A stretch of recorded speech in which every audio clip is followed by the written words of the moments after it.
Assalamualaikum warahmatullahi wabarakatuh. Alhamdulillah, puji syukur senantiasa kita haturkan kehadirat Allah Rabb semesta alam. Semoga rahmat dan keselamatan senantiasa diberikan kepada kita. Ikhwan fillah rahimani wa rahimakumullah. Ramadan sudah di depan mata. Namun wabah COVID-19 belum juga mereda. Maka marilah kita berdoa dan berikhtiar sekuat tenaga agar wabah ini mereda dan kita pun dapat khusyuk dalam beribadah tanpa dihantui rasa was-was. Jangan panik, akan tetapi juga jangan abai. Terutama kepada para dai dan juga para tokoh agama, jangan malah berstatement yang membingungkan umat, membuat umat menjadi bingung, apalagi fanatik terhadap ormasnya dan antipati terhadap ormas lain sehingga berargumen yang tidak baik. Mari kita dukung pemerintah, kita dukung ulama dan umarok kita dalam menanggulangi wabah ini. Sudah bukan saatnya lagi untuk berpecah belah, untuk perang argumen atau bahkan perang dalil, apalagi hanya sekedar urusan khilafiyah. Akan tetapi mari bersatu padu perkuat ukhuwah Islamiyah. Kita ketahui bersama dalam sejarah perang Uhud, hancur dan banyaknya korban muslim adalah karena abai dan tidak mau bersatu, enggan dan tidak patuh pada pimpinan. Dalam hal ini Rasulullah SAW. Dan jika sekarang pimpinan negara, pimpinan umat diantaranya MUI, pimpinan pusat Muhammadiyah, PBNU dan ormas lainnya, serta para asatid sudah memberikan maklumat, kita semua abai, kita mau nurut siapa lagi? Jikalau masalah lalu lintas kita bisa nurut polisi, memakai helm contohnya, kenapa lantas masalah agama kita tidak taat ulama, bahkan malah debat dan perang dalil? Sudahkah ilmu kita melebihi ulama kita atau para pimpinan kita? Sudahlah, cukup. Mari kita tinggalkan perpecahan dan bersatu untuk menanggulangi wabah ini, karena tidak mungkin bisa berjalan sendiri-sendiri.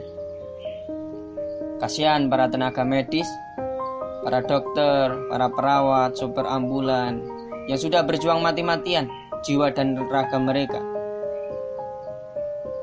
Jangan sampai mereka sudah berjuang mati-matian lantas kita malah abai. Tujuan syariat Islam adalah menjaga agama, menjaga jiwa, menjaga akal, menjaga keturunan dan menjaga harta. Saudaraku, taat pimpinan merupakan perintah dalam ajaran Islam yang mulia ini. Kalau bebek saja bisa diatur, kenapa kita manusia yang sempurna ini justru sulit diatur? Dalam beberapa kaidah fikih disebutkan la dharara wala dharira, tidak boleh berbuat madarat dan menimbulkan madarat. Islam tidak menghendaki adanya kemudaratan bagi umatnya, maka kemudaratan itu harus dihilangkan jika ada. Kemudian ad-dhararu yudal, kemudaratan harus dihilangkan. Jika sesuatu dianggap menimbulkan kemudaratan, maka keberadaannya wajib dihilangkan. Yang dimaksud darurat ialah suatu keadaan yang bisa berakibat fatal jika tidak diatasi dengan cara yang luar biasa dan bahkan terkadang dengan cara melanggar hukum, meninggalkan kewajiban, atau bahkan menjadikan suatu yang seharusnya haram menjadi halal. Kaidah yang selanjutnya yaitu darul mafasid muqaddamun ala jalbil masalih. Mencegah mudarat lebih diutamakan daripada mendatangkan kemaslahatan.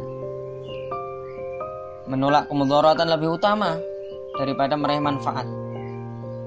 Kaidah ini menegaskan bahwa apabila pada waktu yang sama dihadapkan kepada pilihan menolak kemudaratan atau meraih kemaslahatan, maka yang harus didahulukan adalah menolak kemudaratan. Banyak hadis Rasulullah SAW yang menjelaskan kepada kita untuk berikhtiar, berusaha menanggulangi wabah. Dari Aisyah radhiyallahu anha, istri Nabi SAW, ia berkata, aku bertanya kepada Rasulullah SAW tentang al-ta'un. Nabi menjawab, sesungguhnya wabah ta'un, penyakit menular dan mematikan, adalah ujian yang Allah kirimkan kepada siapa saja yang dikehendakinya. Dan Allah juga menjadikannya sebagai rahmat, bentuk kasih sayang bagi orang-orang yang beriman. Tidaklah seorang hamba yang ketika di negerinya itu terjadi al-ta'un lalu tetap tinggal di sana dengan sabar, doa dan ikhtiar, dan mengharap pahala di sisi Allah. Dan pada saat yang sama ia sadar bahwa tak akan ada yang menimpanya selain telah digariskannya, maka tidak ada balasan lain kecuali baginya pahala seperti pahala syahid. Hadis riwayat Al-Bukhari. Di hadis yang lain disebutkan an Abdillahi ibni Amrin anna Umara kharaja illa sa'mi falamma kana bisargha balaghahu wa anal waba'a qad waqa'a bisa'mi wa akhbaru Abdur Rahmani afi anna Rasulullah sallallahu alaihi wasallam qala idza sami'tum bihi bi ardi fala taqdamu alaihi wa idza waqa'a bi ardi wa antum biha fala tahruju firara minhu.